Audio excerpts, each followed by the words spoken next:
versículo 4. Deus colocou essa palavra no meu coração hoje.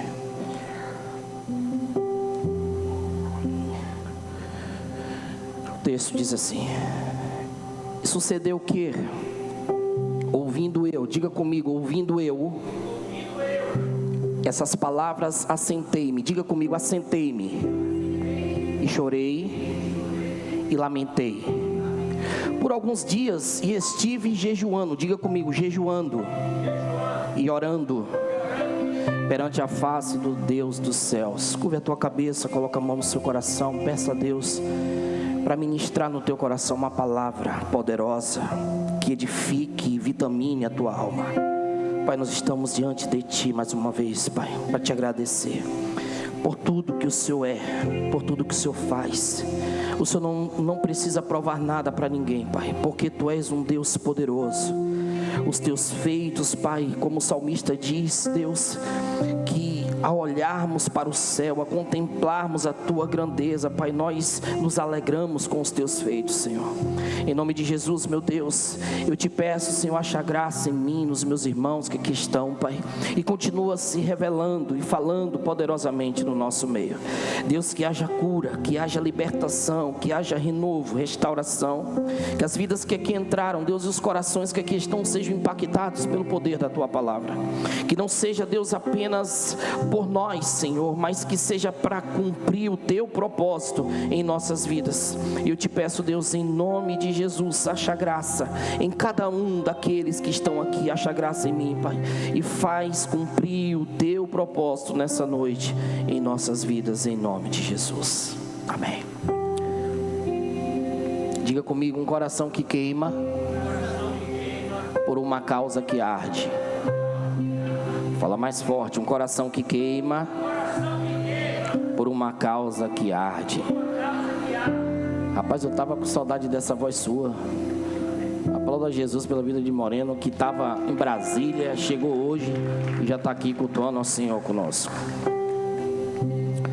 Eu gosto muito dessa canção que diz assim: eu tenho um Deus que não vai deixar essa luta me matar, desespero me tomar.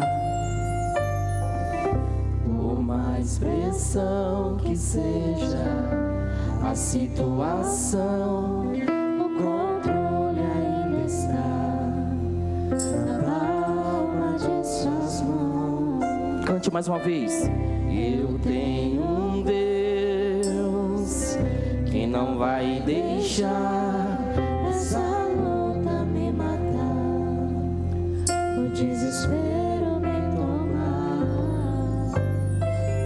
Por mais pressão que seja a situação, o controle ainda está na palma de suas mãos. O choro dura uma noite, mas a alegria ela vem pela manhã. Eu creio. O choro dura uma noite, mas a alegria ela vem pela manhã. Eu creio. Aponta o dedo pro céu, igreja. Ainda que a figueira não floresça, que não haja fruto na vide, que o produto da oliveira me dá, todavia me alegrarei,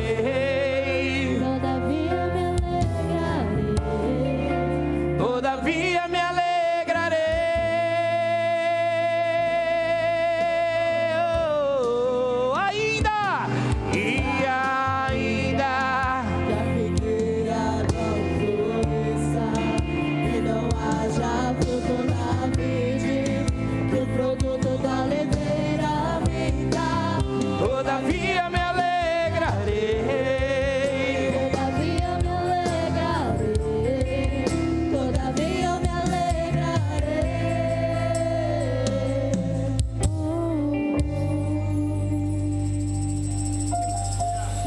Nós estamos cantando exatamente algo que muitas vezes é difícil a gente viver.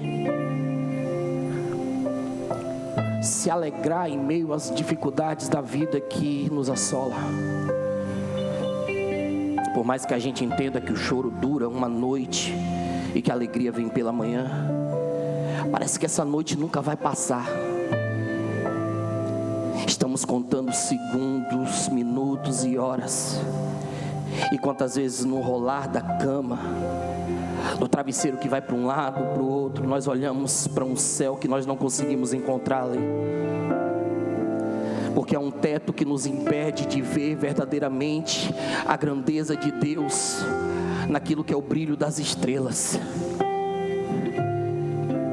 Parece uma poesia falar disso, mas só quem está vivendo entende que isso não é poesia, que isso é um momento de dor, de sofrimento, de alguém que está passando e está vivendo. As dificuldades que nos assolam e nos pegam de surpresa em meio à nossa rotina diária, é aquele tempo que fecha de vez em quando e do nada fecha tudo e parece que está tudo nublado. Olhamos e procuramos o sol e o sol não resplandece para nós. Mas eu quero te dizer que há um sopro de Deus. Deixa eu falar para você nessa noite que há um ruar de Deus que é capaz de fazer toda a nuvem negra, todo o tempo nublado desaparecer da sua vida e você ver e perceber o brilho do sol, a vitamina D raiando e colocando dentro de você aquilo que é necessário para a tua vida. Levanta a mão, cidade Mave, que eu vim com vontade de declarar sobre a tua vida hoje uma palavra rema de direção e que vai tirar você desse ambiente de sofrimento, porque maior é o Senhor. Eu vou falar de novo, maior é o Senhor. Eu vou falar de novo, maior é o Senhor, para fazer valer o nome dele na tua história. Pega essa palavra.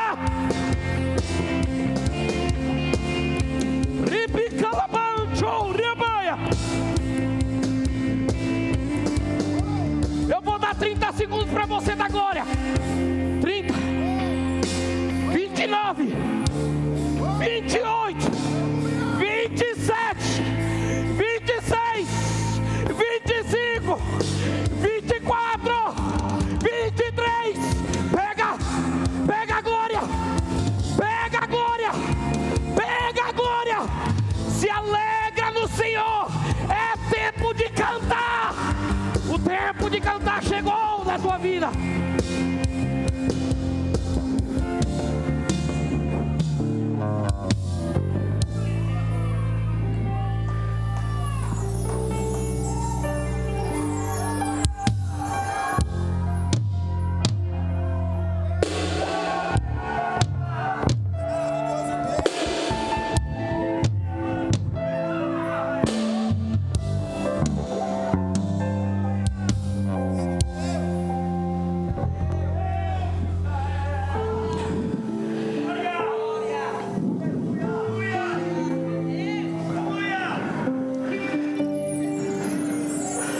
A verdade é que o texto que nós lemos aqui fala exatamente de alguém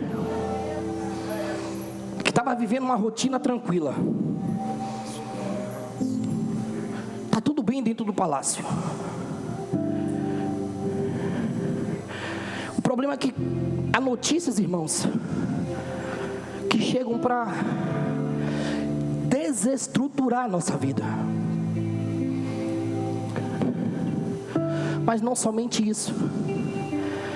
Há notícias que servem para nos impulsionar a fazer alguma coisa. Vou falar de novo. Há notícias que servem, por mais difíceis que sejam de entender, por mais doídas que sejam, essas notícias nos impulsionam a fazer algo.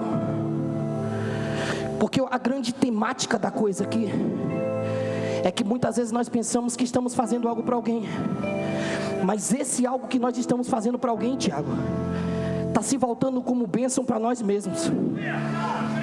É por isso que você precisa fazer alguma coisa. É por isso que Deus não te chamou para você ficar parado, para você ficar cansado, sabe? Estagnado, estacionado.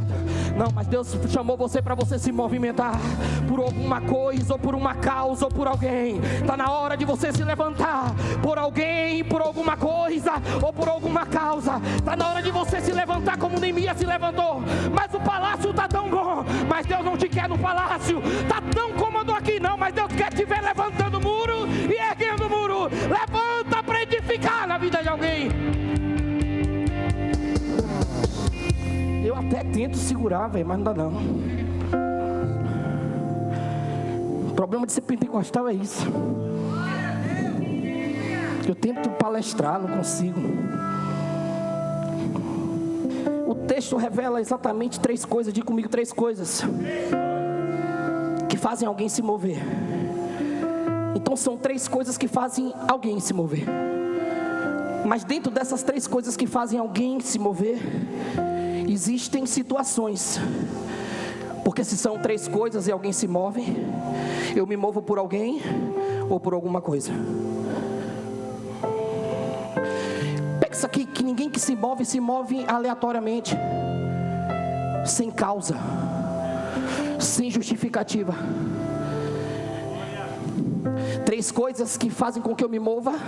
E para eu me mover dentro dessas 3 coisas, existem ou alguém ou uma situação que me motiva a caminhar, a andar, a trilhar o caminho.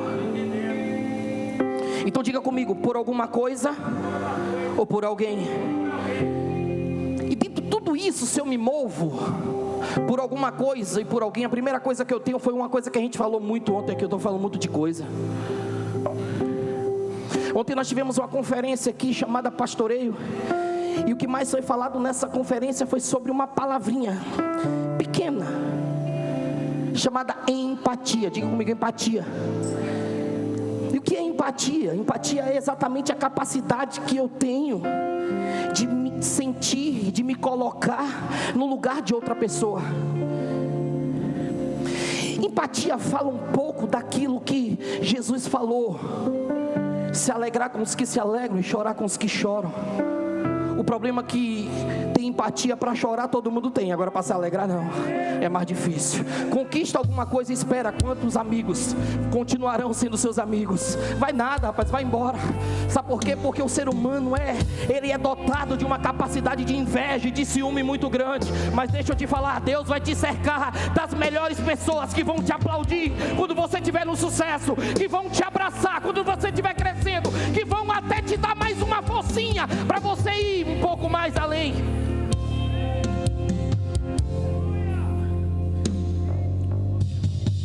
Então empatia fala exatamente disso, de alguém que está olhando para alguém e não está somente olhando, mas está se colocando no lugar dessa pessoa. A empatia é tão forte no texto que o versículo que nós lemos, o versículo 4, vai dizer exatamente sobre pelo menos 4 ações que foram motivadas pela empatia. Porque não tem errã quem tem empatia e quem não tem ação pela empatia que teve por alguém. A primeira ação que esse homem, que copeiro do rei, ele está frequentando exatamente os ambientes que o rei frequenta. A saber, ele está provando das iguarias antes do rei mesmo comer. Ele está bebendo daquilo que é o melhor que tem para ser servido para o rei, antes do rei beber. É alguém que sabe, está gerenciando muito bem, não precisa mais de nada. Conseguiu o posto máximo no palácio depois do rei. Manda nos capitães. Quem quer ter acesso ao rei tem que falar com ele primeiro. É chefe de gabinete. O homem que tem tudo. Mas uma coisa que me chama a atenção nele, que ele não perdeu tendo tudo que tinha, e que muitas vezes nós, na condição de seres humanos, perdemos fácil: sensibilidade.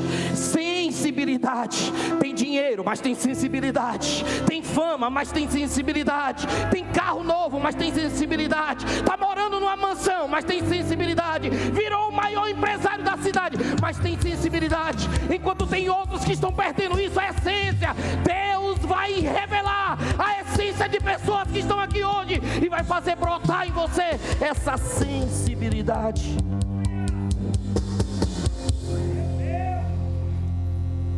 Então, 4 pilares.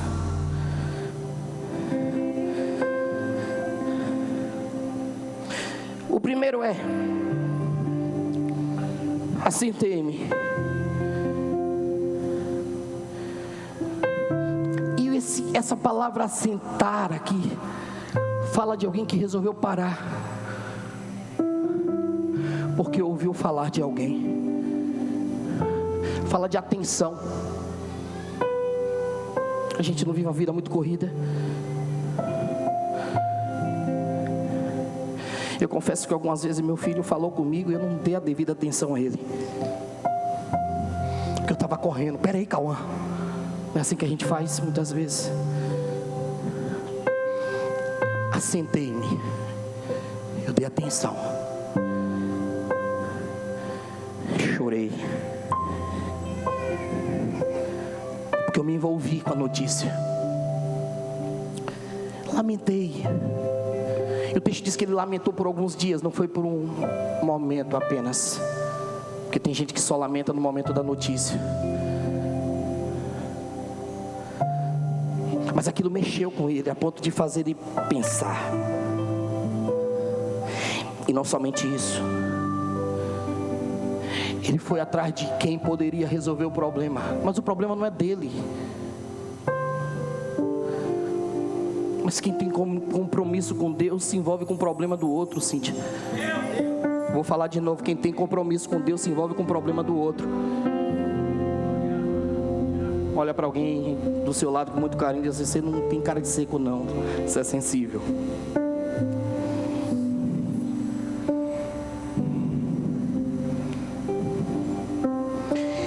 Ele jejuou e orou.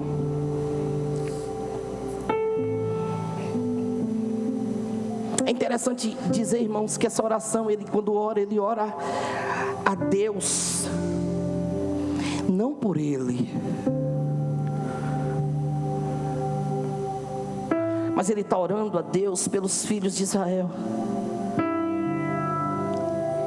Essa empatia que move ele a sentar, a chorar, a se lamentar, a jejuar e a orar, faz ele orar não por ele, mas orar por alguém.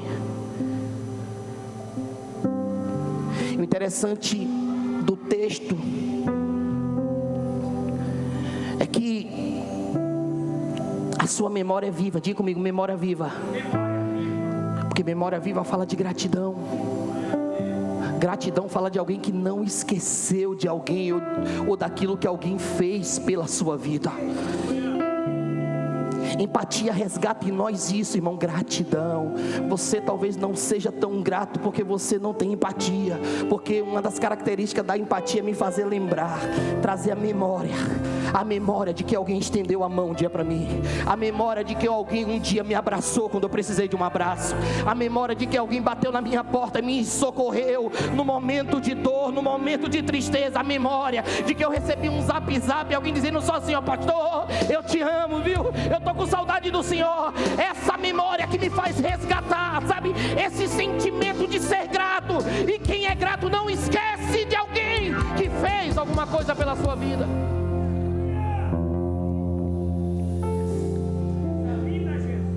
Ele lembra da cidade.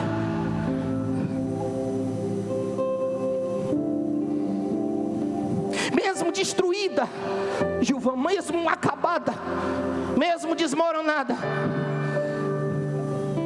ele lembra que essa cidade acolheu os seus pais. Eu estou no palácio, mas a minha história está lá.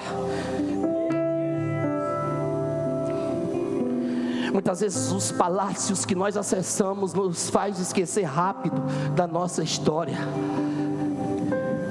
E é bom que a gente lembre de vez em quando de onde a gente veio e de onde Ele nos tirou.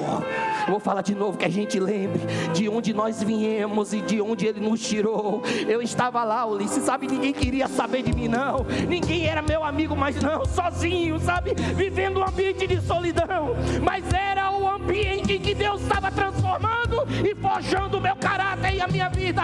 Mas eu não me esqueço de onde eu saí, onde eu estou e quem me resgatou e me colocou no ambiente que eu estou. Não apaga da sua história os seus antepassados, porque eles fazem parte da tua vida.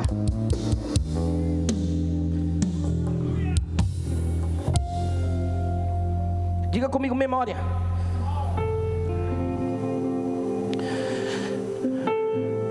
A memória me faz agir. Muitas vezes nós não agimos por falta de memória.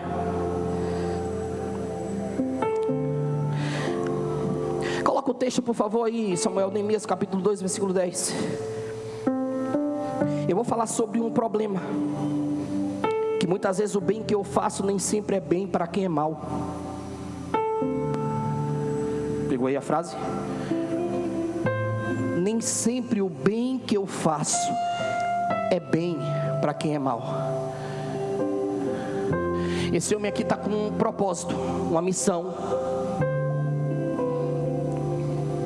Só que a missão dele, por mais que seja uma missão nobre, um propósito nobre, para quem é mal, está soando mal. Só que quem vê o bem que eu faço como maldade, não determina o bem que eu vou fazer, eu vou continuar fazendo. Vou falar de novo. O bem que eu faço que soa como maldade para alguém, porque alguém é mau e quem é mau só tem maldade no coração, não determina se eu paro ou não, porque eu vou continuar fazendo bem, porque isso fala da essência que eu carrego, da essência que eu tenho. 1000 cairão ao teu lado, 10.000 cairão à tua direita, você não vai ser atingido. É só você continuar andando, sabe, seguindo para o alvo, caminhando, olhando para o autor e consumador da tua fé. Vai levantar um te apontando, vai levantar um te acusando, vai levantar um dizendo não faça, você vai dizer eu faço porque está dentro da minha essência e foi o Senhor que plantou dentro de mim isso.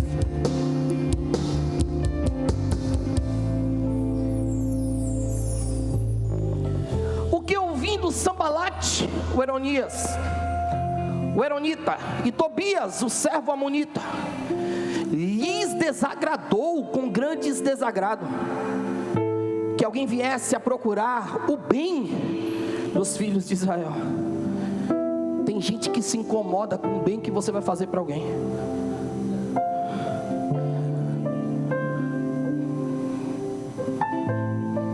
Miseráveis. Sambalate e Tobias, os contrários ao bem. Faz parte daquele público que quer ver o barco pegar fogo. Faz parte daquele povo que quer ver o circo pegar fogo. Deixa lá, deixa se acabar. Quem mandou eles pecarem? Quem mandou eles caírem? Não é assim? Tobias e Sambalate. Mas Neemias não olha não ouve, na verdade, essas vozes. Neemias é guiado por uma única voz, daquele que o chamou. Vou falar de novo, daquele que o chamou. Daquele que o chamou. Daquele que o chamou. Não dê ouvido às vozes que querem te fazer parar. Não dê, levanta a mão que eu estou profetizando, estou liberando uma palavra. Não dê ouvido às vozes que dizem não faz, ele não merece, ela não merece. Continua fazendo, porque isso não fala de você, mas fala de um Deus que levantou você como instrumento na vida de alguém, para profetizar na vida de alguém, para segurar na mão de alguém e conduzir alguém ao propósito maior, que é o centro da vontade de Deus.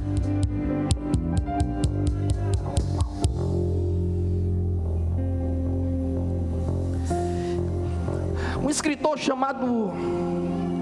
Ai, irmão, me embolo todo com esses negócios de inglês. Eu não peguei essa aula. Eu só sei que o nome do cara é George.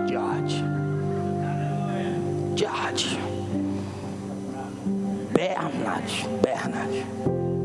Se for num português aqui é Bernardo. Pronto, acabou. George Bernardo aí. Não é não, gente. Safira é George. Não sei. Ele disse o seguinte: que o pior pecado que nós podemos cometer contra os seres humanos, irmãos, não é odiá-los, mas sim ser indiferente a eles. Na verdade, ele diz ainda que essa é a essência da desumanidade. Trocando miúdos, ele está dizendo que o problema não está no ódio, o problema está na indiferença. Porque o ódio manifesta verdadeiramente o que eu estou sentindo. Indiferença não, você não tem sentimento nenhum. Está vivendo um ambiente de sequidão.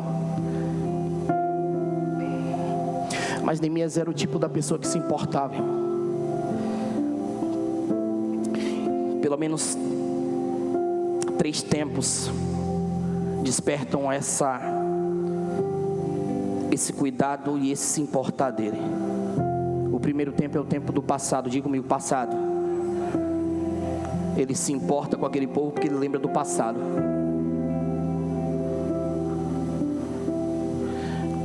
Quem tem passado tem história, irmão. Quem tem passado tem lembrança. É por isso que ele se importa. Eles não eram assim. Eles não estavam tão quebrados desse jeito. Eu vi esse povo bem. Eu sei que o que eu estou vendo hoje não reflete eles. É uma fase, vai passar. Isso não determina o fim deles, não. Isso é um tempo.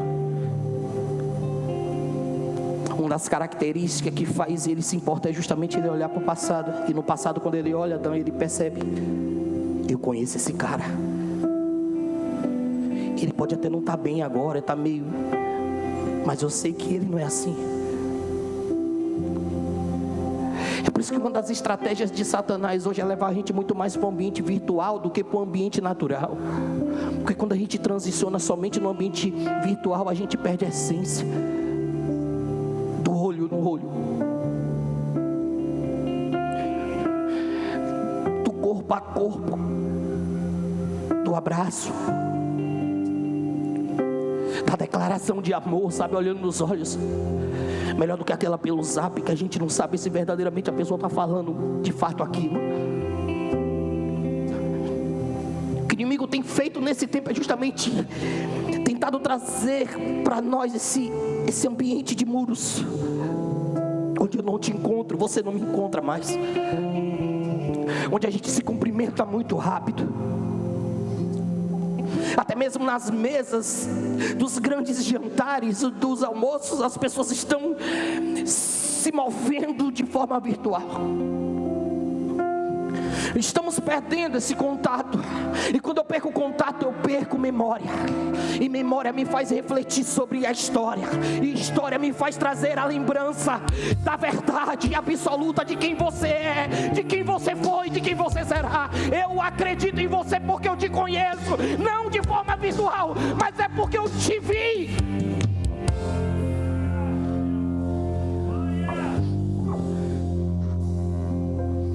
Essa pessoa que se importava é porque está olhando para esse passado e conhece alguém pela história.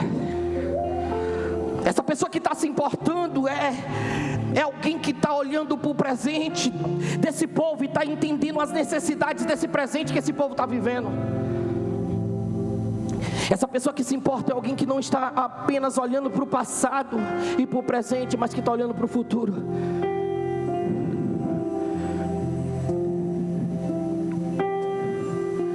Eu acredito em você.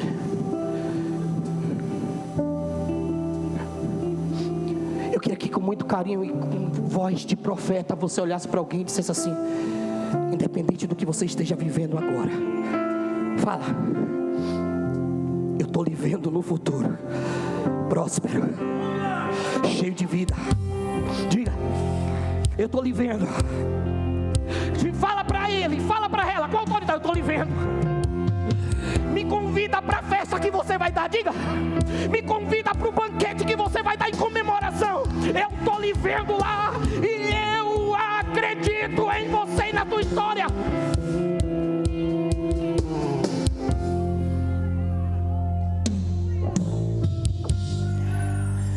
Eu guardo o mundo lá fora, mas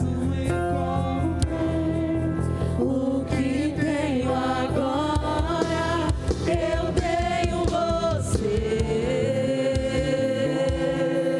só tenho você. Só tenho você.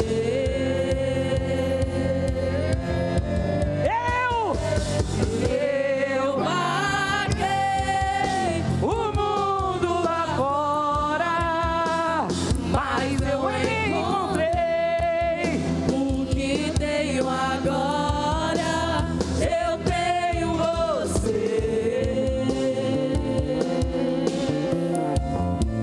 Só tenho você.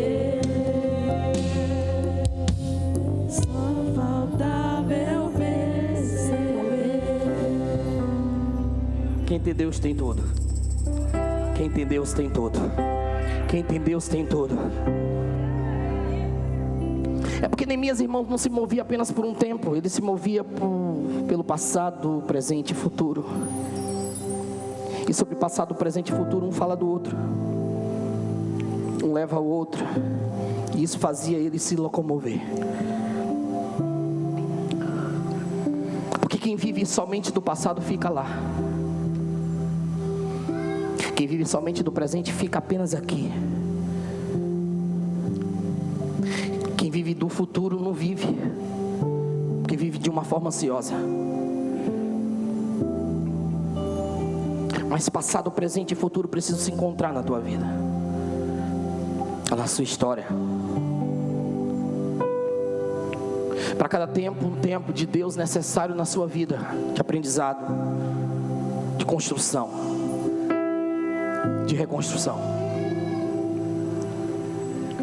O que está fazendo esse homem se mover é justamente esses 3 tempos. Porque quando ele olha para o passado, ele lembra: meus pais foram sepultados lá. Quando ele olha para o presente, ele está olhando, está dizendo: os muros estão caídos, a cidade está desolada. E quando ele olha para o futuro, ele diz: eu posso contribuir para a reconstrução disso. Porque não é apenas se preocupar, diga comigo, não é apenas se preocupar. Não, fala forte, não é apenas se preocupar, mas ter a sua preocupação revelada. E preocupação revelada fala de ação que eu tenho dentro daquilo que é a minha preocupação. Porque tem gente que só se preocupa, mas não age. E eu preciso lhe dizer, lhe relatar que de repente alguém precisa tanto de você, e você está aí com os braços cruzados, sabe, com a boca escancarada, cheia de dentes, esperando a morte chegar. Você riu, né? Lembrou da música, né? Ah, peguei, tá vendo? Peguei, tá vendo? Seu passado foi revelado agora. Mas que bom que no presente você vive uma nova história em Cristo Jesus. Então essa preocupação que se revela, Neemias tem na tradução do seu nome a frase: o Senhor consolou. É interessante dizer que o Deus que consola Neemias é o Deus que usa Neemias para consolar alguém. Porque aquilo que eu carrego sobre o meu peso da minha identidade é Deus se revelando na minha identidade para a vida de alguém, para que a vida de alguém seja abençoada através da identidade que eu carrego. É por isso que você precisa ter uma identidade em Cristo Jesus, porque a sua identidade vai abençoar a vida de alguém. 4 maneiras diferentes, pelo menos aqui, que ele teve a sua preocupação revelada. A primeira está no capítulo 1, no versículo 1 ao 3. Ele vai perguntar a Anani. E veio Anani, um dos meus irmãos, e ele e alguns de Judá, e perguntei-lhes pelos judeus que escaparam e que restaram do cativeiro e acerca de Jerusalém. A primeira preocupação revelada foi essa. Ele fez a pergunta para quem estava vindo de lá. E o interessante dizer que isso fala de um dia qualquer. Anote aí, um dia qualquer. Num dia qualquer tudo pode mudar na sua vida. Se ele não perguntasse, a vida dele continuaria a mesma coisa. Mas o dia qualquer chegou na vida dele, e a pergunta que ele fez mudou totalmente a sua história. Foi num dia qualquer, irmãos, que Moisés foi chamado no meio de uma sarça. Foi num dia qualquer, irmãos, que Davi foi lá levar recadinho para os seus irmãos, encontrou com Golias e derrotou aquele gigante e se transformou no rei de Israel. Um dia qualquer tem valor na tua vida. Olha para alguém e diga assim: um dia qualquer tem valor. Fala, tem valor. Tem valor. Esse dia qualquer pode ser hoje. Fala para ela aí, tem que ser hoje, pode ser hoje. Está preparado? Diga assim: está preparado? Você vai dar um giro de 360 graus na tua vida, mas vai viver os propósitos e as promessas que Deus tem para a tua história. Porque um dia qualquer é o dia que Deus escolheu para mudar a minha vida. Um dia qualquer. A segunda preocupação revelada foi quando ele chorou, no versículo 4. E esse choro aqui fala exatamente de caráter, porque enquanto alguns estão rindo da miséria de alguém, alguém está se compadecendo com a vida desgraçada que alguém está levando. Isso fala de caráter. Isso fala de alguém que se importou a ponto de chorar. E não é aquelas lágrimas de crocodilo não, mas lágrimas de verdade, que gera ação e movimento. Lágrimas de verdade gera ação e movimento. A terceira maneira de ter essa preocupação revelada foi quando ele orou. E 3 características da oração de quem está triste, porque ele se entristeceu. É interessante dizer que no texto do capítulo 2, coloca aí por favor rapidinho aí, Samuel. Sucedeu, pois, no mês de Nissan, no ano 20º do rei Artaxerxes, que estava posto vinho diante dele. Observe, estava posto vinho diante dele. E eu tomei o vinho e o dei ao rei. Porém, nunca antes estivera triste diante dele. O interessante do texto aqui, irmãos, é que o vinho fala de alegria. Mas aquilo que tinha sabor de alegria tem sinônimo de tristeza para ele. Quando o rei pega aquilo ali, pergunta para ele, coloca o versículo 2 por favor: por que está triste o teu rosto? Porque, pois não está doente. Não é isso senão tristeza de coração. Então temi muito em grande maneira, e disse ao rei: viva o rei para sempre. Como não estaria triste o meu rosto, mesmo tomando vinho?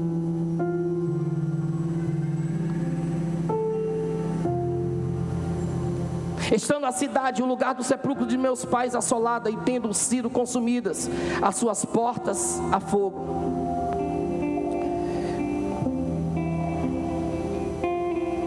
Três características da oração dele. A primeira é que ele faz uma oração de louvor. A segunda é que ele faz uma oração de arrependimento. E a terceira é que ele faz uma oração de confiança. Da terceira característica revelada dessa preocupação que ele teve, nós vamos ver numa quarta que ele agora vai ter que se mover. E ele se importou tanto que resolveu fazer alguma coisa. E aí ele entra num ambiente que fala sobre visão, missão e propósito. Diga comigo: visão, missão e propósito. Porque toda oração completa, irmãos, gera em mim ação. É por isso que Peraí, olha para mim. Toda oração completa gera em mim é por isso que o nome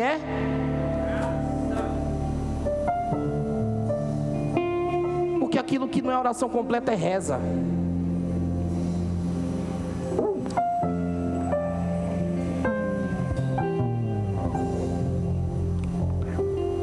Você entendeu o que eu estou falando, né? Não estou ofendendo nenhuma. Eu estou falando dentro de um contexto quando você não age e não faz. Porque não é mais por muito falar, mas agora é por agir. Alguém diga assim: alguém precisa fazer alguma coisa. Agora internaliza isso. Dentro da minha casa, alguém precisa fazer alguma coisa. No meu trabalho, alguém precisa fazer alguma coisa. Você já percebeu como é que está o seu patrão? Se ele está bem sucedido ou não? Ou se está passando alguma prova? Faça alguma coisa, porque se ele prosperar, você vai junto. Faça alguma coisa, porque se ele chegar, você chega junto. Só se ele for miserável, mas se ele tiver um coração bom, você vai junto. Entendeu? É sobre você fazer valer o seu nome, a sua identidade no ambiente onde você colocou a planta dos seus pés.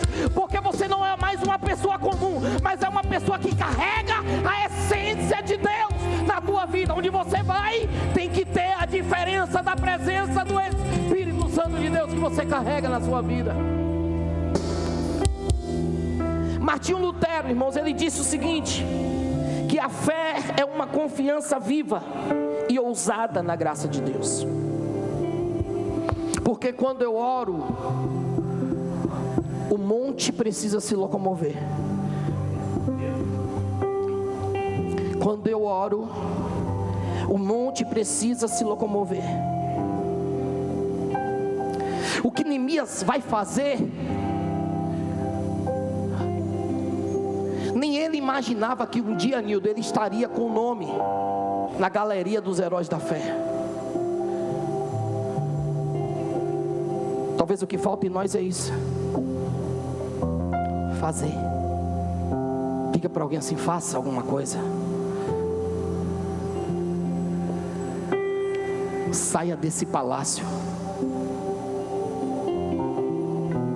e se mova.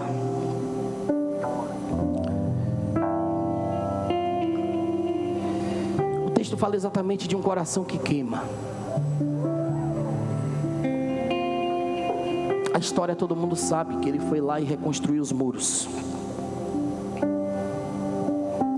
E que em alguns momentos da reconstrução, ele estava com a ferramenta de trabalho numa mão e teve que colocar a espada na outra, para defender aquilo que ele estava fazendo. Quando Deus ministrou no meu coração essa mensagem, o texto que me chamou a atenção foi no versículo 17 do capítulo 2, quando ele disse: bem vede vós a miséria em que estamos. Ele se colocou, Edson, no lugar. Ele disse: a miséria que estamos. Ele não disse a miséria que eles estão. A miséria que nós estamos. O problema que nós estamos passando. Me permita te dizer nessa noite: larga de ser egoísta, cara. Para de olhar apenas para o seu umbigo.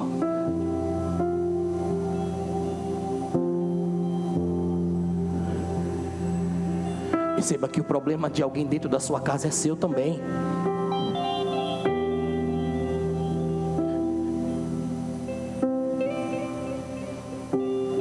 O problema é que a gente quer garantir, sabe, o nosso bem-estar.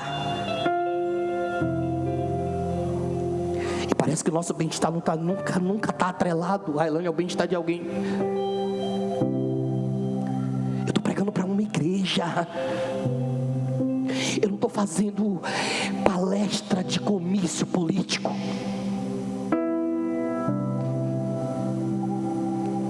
Não é sobre alguém que promete e não cumpre, mas é sobre alguém que não promete, mas faz. Porque essa é a função da igreja do Senhor. A função de quem carrega a essência de Deus é essa: é se importar. E não apenas se importar, mas agir. E não somente agir, mas fazer. Porque de intenção o mundo está cheio, de boas intenções o mundo está cheio. Mas agora não fala apenas de intenção, mas de ação.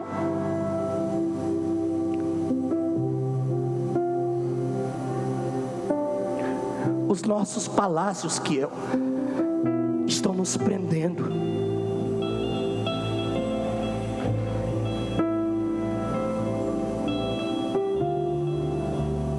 Tudo que Jesus fez quando veio aqui foi se doar para todos.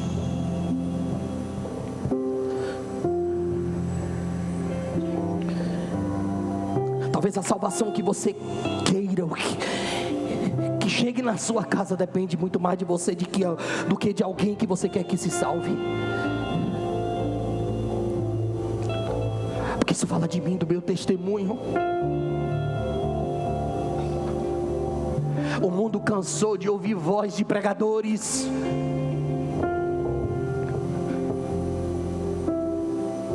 A palavra agora precisa ser a carta viva que eu carrego com o meu testemunho. É sobre o que eu carrego e não sobre o que eu falo. Porque uma geração que todo mundo está falando, e se fala de tudo, e se fala em tudo que é lugar. Alguém precisa fazer silêncio e falar com seu comportamento. Alguém precisa fazer silêncio e falar com as suas ações. Está tudo muito barulhento lá fora e aqui dentro também.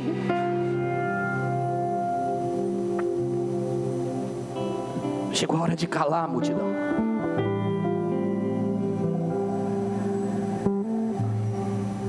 Chegou a hora de calar a multidão.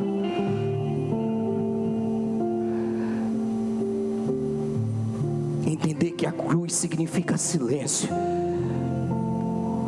mas a ação de um que morreu pelos meus e pelos seus pecados. Eu vou falar de novo: a cruz significa o silêncio de um que resolveu morrer. E quando ele disse está consumado, ele ficou, sabe, ele cravou aquilo que era a maior proposta do céu para a terra, que Deus amou o mundo de tal maneira que deu o seu único filho para todo aquele que nele crê não pereça, mas tenha a vida eterna.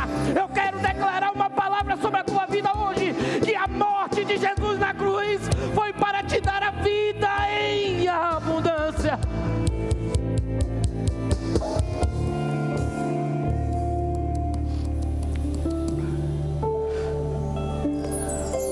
Por que queima o seu coração? Por que queima o meu coração? Queima pelo palácio que eu estou vivendo? Ou está queimando por alguém que precisa de mim?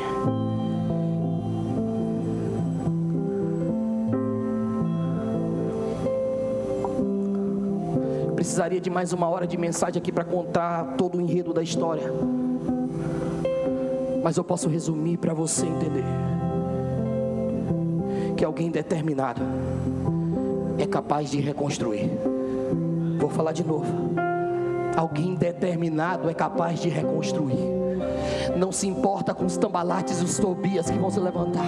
Se você está determinado, você é capaz de reconstruir na sua casa, no seu trabalho, nos seus negócios, na sua vida, no seu intelecto, no seu emocional, no seu sentimental, nas suas relações. Você é capaz de reconstruir. Eu quero declarar que o Senhor está liberando cartas hoje para que você rompa as fronteiras e alcance tudo que é necessário para você erguer os muros que foram caídos e desmoronados na sua vida, porque não é sobre o passado mais, mas é sobre o presente de Deus na tua história. Fica de pé em nome de Jesus.